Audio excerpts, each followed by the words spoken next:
ও মুসলমান, কে আওয়ামী লীগ, কে বিএনপি, কে জামাত, কে চরমোনা, এটা আমার কথা নয়।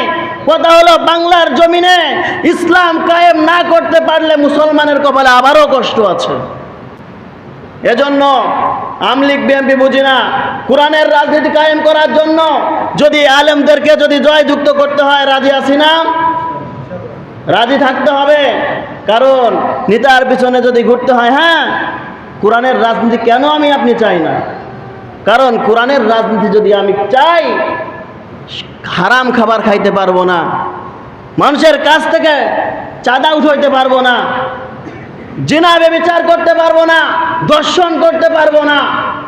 সে জানে যে ইসলাম কায়েম হইলে আস-সারিকু ওয়াস-সারিকাতু ফাকতাউ আইদিয়াহুমা, যখন চুরির সীমা বেড়ে যাবে, হাতটা কেটে দেবে। এই কাটলে তো আর চুরি করতে পারবো না। এজন্যই আমি আপনি ইসলাম চাই না। মুখে বলি ঠিকই, সিল মারার সময় ঠিকই চলে যায় বুবুর কাছে। এজন্য ফিরে আসেন, সময় এখন এসেছে। এখন থেকে প্রতিজ্ঞা করেন, কোরআনের রাজনীতি করতে হবে, হাদিসের রাজনীতি করতে হবে, বাংলার জমিনে মুসলমানদের হাতে শাসন ক্ষমতা তুলে দিতে হবে।